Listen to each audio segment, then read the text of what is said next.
খেল মহারণের সাঁতার প্রতিযোগিতা শ্রীভূমিতে।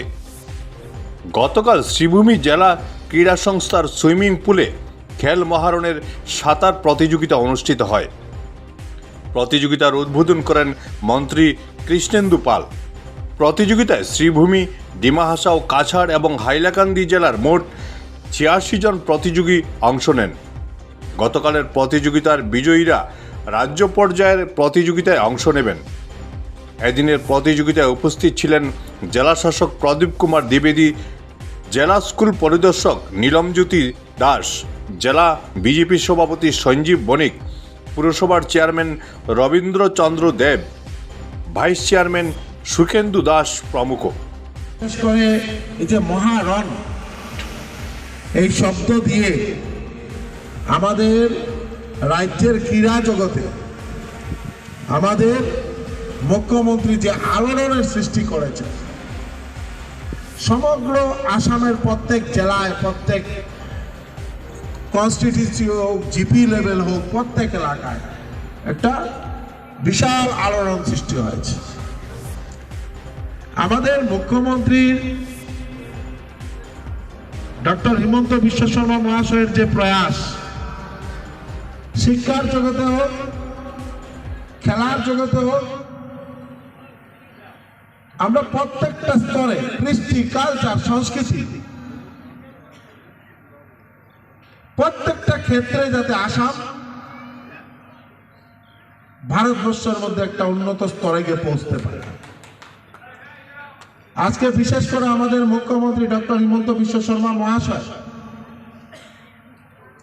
উনি যে সময় এই খেল মহারণ প্রথম যে সময় আগ্রহ করেছিলেন,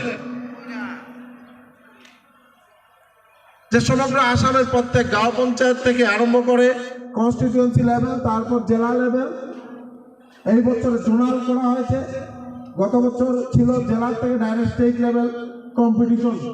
এই যে প্ল্যাটফর্ম তৈরি করে দেওয়া হচ্ছে, যে প্রত্যেকজন প্রত্যন্ত এলাকায় প্রতিভাবান খেলোয়াড়রা যাতে নিজের প্রতিভার বিকাশ, একটা প্ল্যাটফর্ম যেন ওনারাও যাতে এইখান থেকে পঞ্চায়েত স্তর থেকে কনস্টিটিউয়েন্সি থেকে জেলা থেকে জোনাল থেকে রাজ্য স্তরে গিয়ে ওনারা কম্পিটিশনে প্রতিদ্বন্দ্বিতা করতে পারবে, বা তারপর রাজ্য থেকে ন্যাশনাল, তারপর ইন্টারন্যাশনাল স্তরে গিয়ে খেলা করার যে সুযোগ। তাই আজকের এই মঞ্চ থেকে আমাদের সর্বকালের শ্রেষ্ঠ মুখ্যমন্ত্রী ডক্টর হিমন্ত বিশ্ব শর্মা মহাশয়কে বহুত বহুত অভিনন্দন এবং কৃতজ্ঞতা স্বীকার করছি ওনার এই উদ্যোগের জন্য। আমরা ছোটবেলায় যেসব পড়াশোনা করেছিলাম, আজকের দিনে এগুলো দেখলে আমাদের মনের মতো অনেক একটা চিন্তা করি আমরা, যে আমরা এই ধরনের যদি সুযোগ পেতাম। আমরা ছোটবেলা খেলাধুলা করেছিলাম, ওই গভর্নমেন্ট স্কুলে পড়াশোনা করেছি, সঙ্গে মাঠ ছিল, ওইখানের মধ্যে আমরা ফুটবল, ক্রিকেট, ভলিবল সব খেলাই যেতাম, কিন্তু এই ধরনের এত সুন্দর ব্যবস্থা আমরা তখন পাই নাই, যে ব্যবস্থা আজকে মুখ্যমন্ত্রী করে দেখিয়ে দিয়েছে। Bureau report, Barak vision.